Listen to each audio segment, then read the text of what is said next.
Welcome back to DFC Books, the place where we don't just read the classics, we take a deep, comprehensive dive into what makes them tick. And today, we are really immersing ourselves in one of the most intricate and beloved books ever written about reading itself, Michael Ende's The Neverending Story. Yeah, it's a huge one. For this deep dive, we're working from the Ralph Manheim English translation from 1983. Which is just a fantastic translation. It really captures the spirit of the 1979 German original Die unendliche Geschichte. So our mission today is to be your guides through this incredible world. Fantastic. We're going to go chapter by chapter, right from the prologue all the way to the very end, chapter 26, The Water of Life. And we'll be pulling out the key characters, tracking all the major events, and I think most importantly, getting into why this book has held on for so long. Absolutely. This isn't just a fantasy story. It's a really detailed look at power, grief, and what true friendship actually costs. And the structure is key. You've got this dual narrative, right? The world of the reader and the world of the story.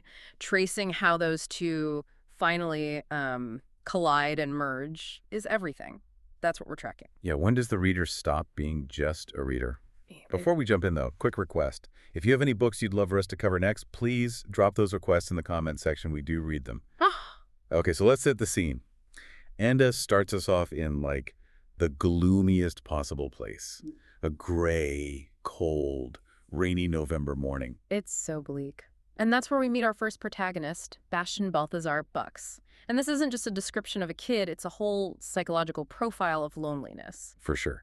He's described as a fat little boy of 10 or 12, pale, scared, just completely uncomfortable in his own skin. Right. And we learn he's a hopeless grind that he was put back last year. So he's defined by what he sees as his own failures. And then there's the emotional stuff. He's running from bullies, sure, but he's really running from this profound sense of grief. His mom is dead. And his father is just emotionally gone.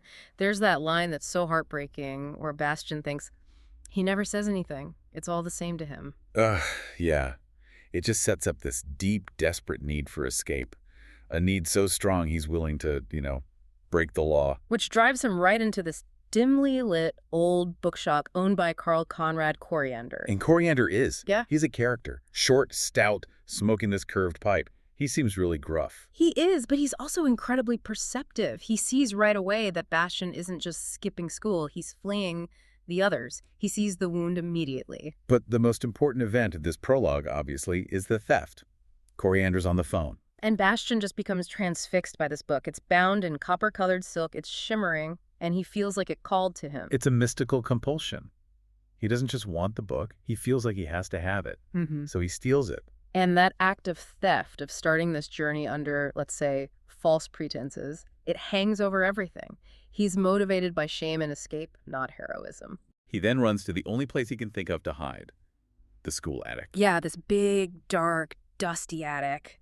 And he builds himself this little nest out of old gym mats and army blankets, right next to a human skeleton hanging on a rack. He's literally hiding next to a symbol of death to find some kind of life in this story. And as soon as he's settled, boom, the narrative just completely shifts. We jump right into chapter 1, Fantastica in Danger. And it's just brilliant world building. We're thrown into this world that's incredible, but also not exactly peaceful. Right. And it makes it clear that Fantastica is full of its own conflicts. Harmony is rare. Yeah. But now there's this new external threat. And we learn about that threat from these 4 messengers, all heading to the Ivory Tower with the same message.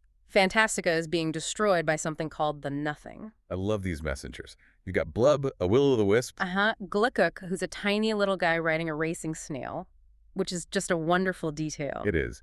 And Bushvizul, the night hob on a bat. And then there's Bjorn Kredzark, the rock chewer. My favorite. He had to walk because he ate his stone bicycle. He just got hungry. It's so ridiculous, but it perfectly establishes the internal logic of this world. It's strange, but it has its own rules.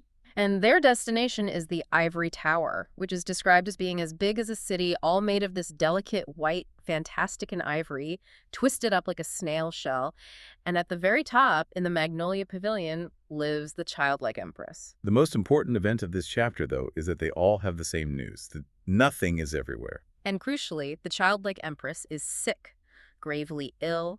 Her sickness and the danger to her world are one and the same, and none of the 500 doctors can figure out what's wrong. Which sets the stage perfectly for Chapter 2, Atreyu's mission. Yeah, the doctors are all gathered, and then the 500th doctor, a centaur named Karen, returns.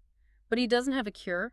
He has a symbol. The golden medallion, Auryn, the gem or the glory. And Auryn is immediately set up as this paradox. It grants the bearer immense power, and it's a command from the Empress. Even though the Empress never gives commands. Exactly. It guides you without ordering you around. It relies on your own integrity. And the person chosen to bear it is Atreyu, a 10-year-old green-skinned boy from the grassy ocean. Right, a hunter. And Karen finds him during this really important ritual hunt, and at first he's like, a little boy, you're too young for this. But he gives him Auryn anyway. Because the Empress trusts a child's intuition more than an adult's complicated knowledge. For sure. So the most important event here is that handoff. Karen gives the fate of the entire world to this young hunter, and Atreyu accepts.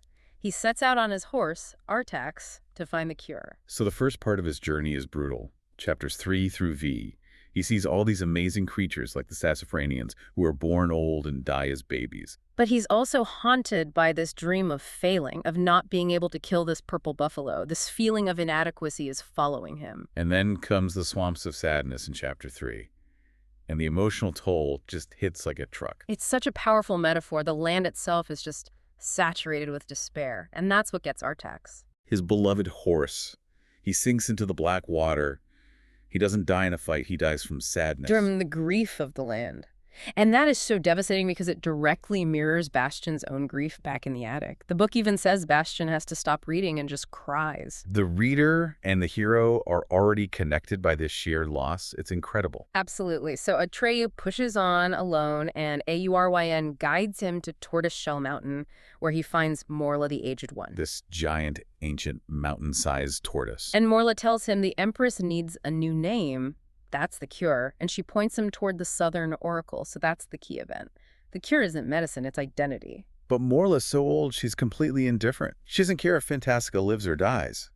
Atreyu, though, is driven by hope, which takes him to the deep chasm in Chapter 4. And to Ygrimmel the Many, the horrors of horrors. Basically this massive continent-spanning spider web. And trapped in the web is Falkor, the white luck dragon. Yes.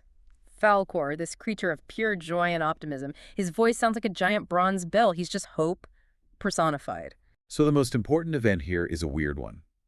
Atreyu gets bitten by Ygrimmel. But the poison doesn't kill him. It instantly cures him. It heals all his wounds, physical and emotional. It kind of purges the despair from Artax's death. It's this bizarre, miraculous healing. Falkor gets free, and he carries Atreyu on to the next stage. Which is the Southern Oracle in Chapter 5. And there they meet the gnomes, Engiwook and Urgel. What a pair. Engiwook is the obsessive scientist studying the magic gates but never able to go through them himself. And Urgel is the practical, grumpy healer who just wants to patch Atreyu up and be done with it. It's a great dynamic that sets us up for the moment the two worlds are finally going to connect. Okay, so Chapter 6 is where things get really, really interesting. The whole structure of the book just snaps into focus. It does. It starts with Engiwook explaining the three gates to the Oracle, Uyula, and he's so obsessed with the scientific method of it all, even though it's pure magic. He describes the first one, the Great Riddle Gate, which is protected by two sphinxes. And their gaze is wild. They don't see. They project all the riddles of the universe. And if you get caught in their gaze, you're frozen until you can solve everything, which is, impossible. So how does Atreyu get past?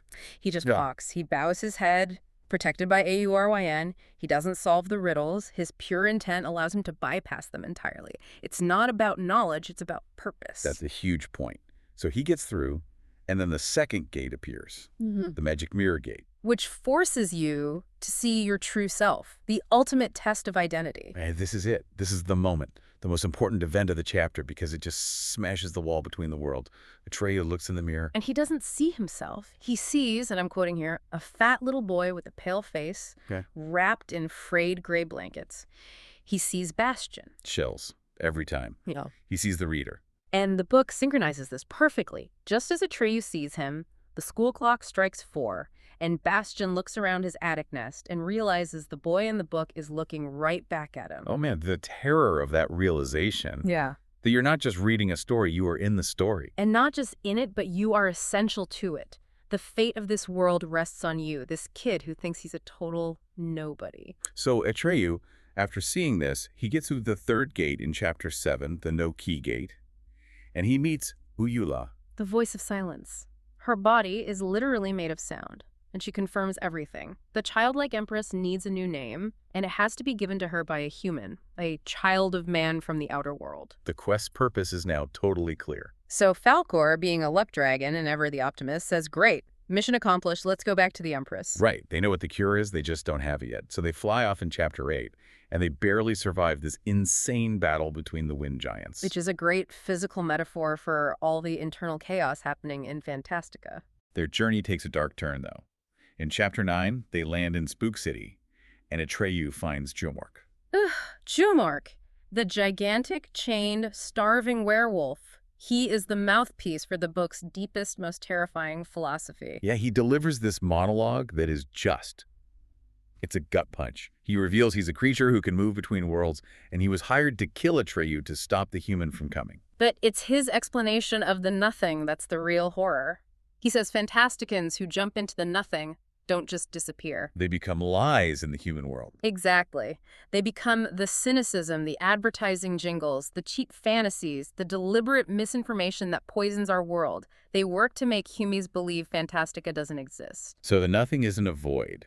It's a factory for anti-story. It's actively poisoning human souls. It's a cycle of mutual destruction. Fantastica dies when we stop believing, and our world dies emotionally when its magic is turned into cheap lies. It's an incredible piece of social commentary by Ende. So the most important event here is Jumork finally dying of starvation, and Atreyu, in this last act of defiance, uses AUYN to break his jaws and escape just as Falkor finds him. But in the chaos, he lost AUYN. Which leads to Chapter X, where Falkor proves what an incredible friend he is. He dives deep into the sea, holding his body like a telegraph pole to retrieve the medallion. That luck dragon just does not give up, and it's a good thing because Atreyu needs that guidance. They finally get to the ivory tower, but parts of it are already withered and gray. Nothing is closing in. And in Chapter 11, The Childlike Empress, Atreyu finally gives her his report. He calls her Moonchild, and then she drops the bombshell. She already knew everything. Every single detail. Yeah. She reveals the entire Great Quest, the loss of Artax, meeting Jumork, all of it was deliberately orchestrated. It was all designed to create a story long enough and adventurous enough to pull Bastion in. She was watching him through AUYN the entire time. The whole thing was a performance for an audience of one. The suffering was real, but it was necessary. Because Fantastica needs human imagination to survive. And the human world needs Fantastica to remember how to see wonder in reality. It's a benevolent trap. So Atreyu's big moment is realizing his whole quest was to be the lure, to get Bastion to engage. But Bastion is still hesitating. He's still scared in that attic. So the Empress decides she has to force his hand.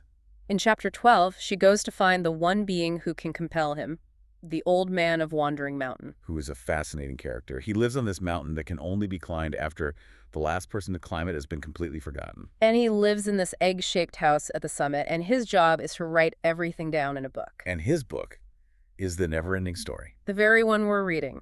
And when the Empress meets him, he's writing their meeting in real time. He tells her this is the end because they've reached the point of repetition. But she commands him to start over, to tell the story again from the very beginning. And that's the final push. The most important event of this whole first half is Bastion reading the repeating prologue in the book and realizing, with dawning horror and wonder, that the fat little boy in the book is him. And that's when he finally cries out her new name, Moonchild. Okay, let's just pause there.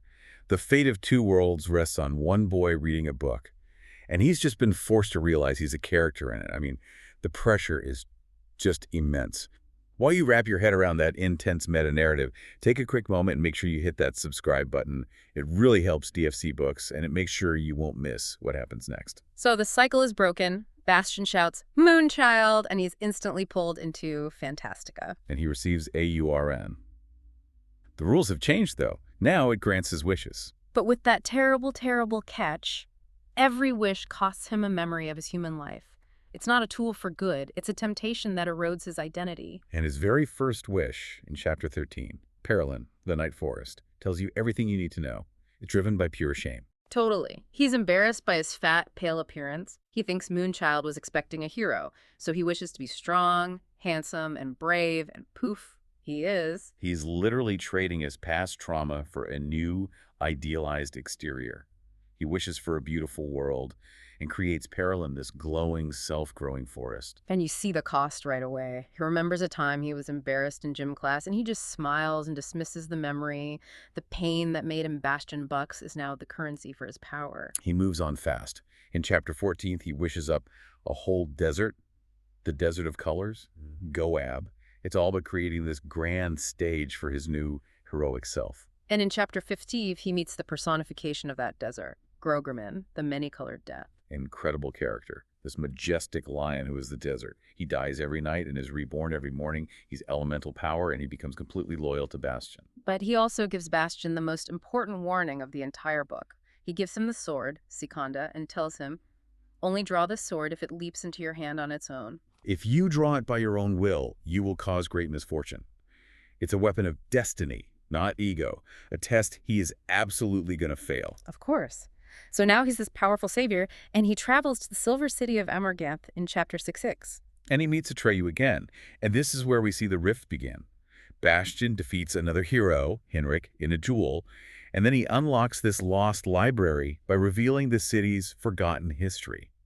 He's basically a god. And the memory loss is now undeniable. Atreyu mentions that he looks nothing like the boy from the mirror, and Bastion just insists he's always looked this way. He genuinely can't remember being that scared kid. His hubris is growing. In chapter 7, he tries to create a monster for Henrik to fight, but it just causes chaos. He's playing with powers he doesn't understand. And we see that even more clearly in chapter 8 with Theocarus. These are these hideous, worm-like creatures who weep constantly because they're ugly. And Bastion feels sorry for them, but its solution is so shallow.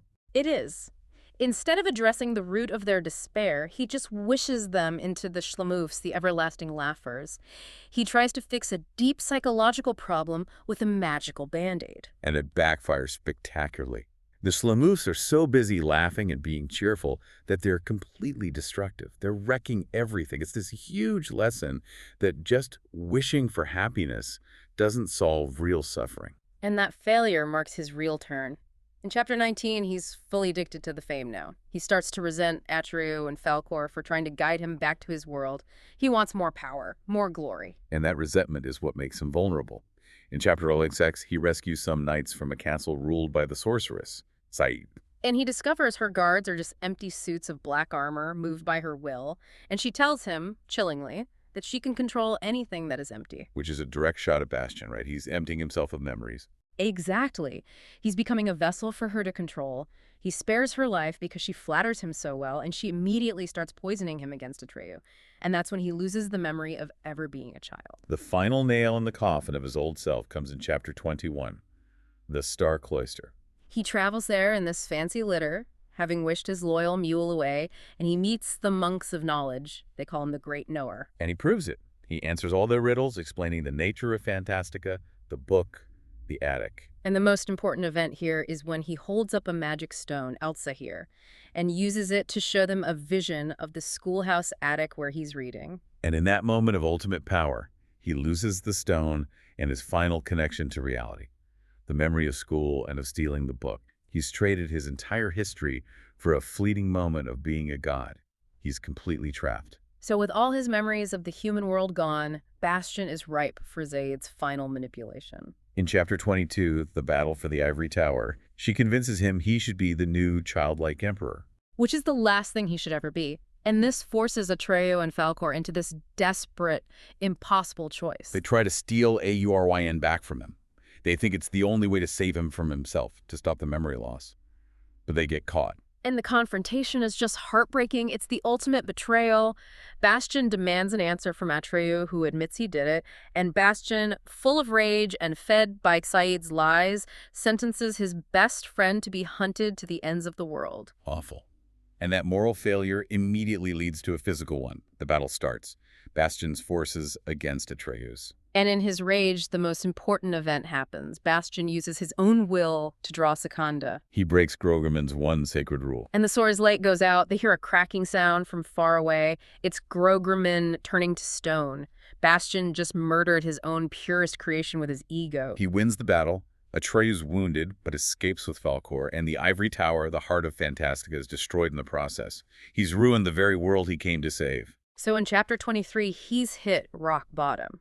His power is draining away. He loses his magic belt without even noticing. His army can't keep up.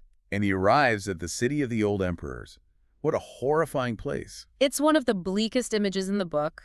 This jumbled, insane city where people just perform meaningless, repetitive tasks in silence. In his guide, a monkey named Argax explains that this is where all the humans who lost their memories and failed to get home end up. They become know-nothings. Argax warns him that he's about to lose his last power, the ability to create stories, and the most important event is when Bastion buries the now dark sword and falls asleep, and he loses that power. He's empty. Powerless, purposeless, nameless. But then, thankfully, he's saved in Chapter 24, Dame Aola. Right after we get this little moment of justice where Xiad is trampled to death by her own empty suits of armor. Poetic. It is. Bastion is drawn to this house of change, which is like a giant living pumpkin, and he meets Dame Aola. She's this large maternal figure. Her clothes are made of growing fruit and flowers. She is life and renewal. And she offers him unlimited fruit, which is basically unconditional love and nourishment, the very thing he was missing. And that's the key event here. He starts to recover his true small self. He loses the desire for power and just accepts her care. So, on the path back now, he seeks the water of life in Chapter 25. He meets Yor, a blind miner. And what is your mining? Pictures of forgotten dreams from the human world. He realizes this is what Fantastica is literally made of, our forgotten hopes and creativity. It's the ultimate confirmation of that symbiotic relationship. But when Bastion looks for a picture of his own forgotten dreams, he can't find one. He has nothing left. The final act comes in Chapter 26, The Water of Life. Bastion keeps digging and finds one last picture, a dream of his father. And that's the key. His identity isn't about being a hero. It's about his connection to the people he loves. This wave of love for his father is so powerful that it washes away his very last memory, his own name. He's a blank slate, but now he's driven by love, not ego. The destructive Schlamoose show up to get him, but Falcor's bell-like voice scares them off and Atreyu arrives. Having followed him, fulfilling the sentence of pursuit, and this is the most important event of the whole second half of the book. Bastion gives the now glowing Auryn back to Atreyu. He relinquishes power. But there's one last hurdle. The snakes guarding the Water of Life won't let him pass until he finishes all the stories he started, which he can't do because he has no memories. And Atreyu, in the ultimate act of friend, steps in and promises to finish Bastion's stories for him. He takes on the responsibility for Bastion's chaotic reign. Only then can Bastion drink the water, which restores him and sends him home. He wakes up in the attic, the clock strikes 9. He's only been gone for a long night. He runs home, and his father, who's been worried sick, just embraces him. The emotional wound that started the whole adventure is finally healed. And the final piece is him going back to Mr. Coriander to confess. And Coriander's just like, what book? I'm not missing any book. He says the book belongs to no one and is probably already being read by someone else. And then the final twist. Coriander reveals he's also been to Fantastica. He knows the Empress by a different name. He confirms it was all real and tells him there are just a few who go to Fantastica and come back, like you, and they make both worlds well again. So what does this all mean? We've gone from this scared kid to a corrupt emperor and all the way back to just a son. The whole meta-narrative is about reciprocity, isn't it? It is. The summary is that Fantastica is literally built from our forgotten dreams. Yours, mine proves that. But when a human like Bastion goes there and manages to come back, they heal both places. Right. Fantastica gets new stories, and the human comes back able to see the magic and purpose in the real world again. It's just such a powerful lesson about the danger of power when it's not grounded in memory. Bastion's wishes were just him consuming his own soul. And Atreyu's friendship. His willingness to fight Bastion to save him, that's the real emotional core of the whole thing. Absolutely. And you can't forget that bigger cycle. With the Empress and the old man, stories have to end so they can begin again. Fantastica has to be constantly renewed by our imagination. But the part that really gets me is the final revelation. Mr. Coriander, this grumpy old bookseller, he's a veteran of this journey. Yeah. He knows the Empress by a different name, which implies this whole other epic adventure we never get to hear about. And his final invitation to Bastion to exchange experiences suggests the real adventure isn't just surviving Fantastica. It's learning how to live back in our world, knowing that the other one exists. The never-ending story keeps going for them. Even after the book is gone, it just changes the whole dynamic. Maybe the greatest heroes aren't the ones with swords, but the ones who know how to listen to a story. And more importantly, how to find their way back home. That is a fascinating thought. That gruff old Coriander has this secret history of adventure.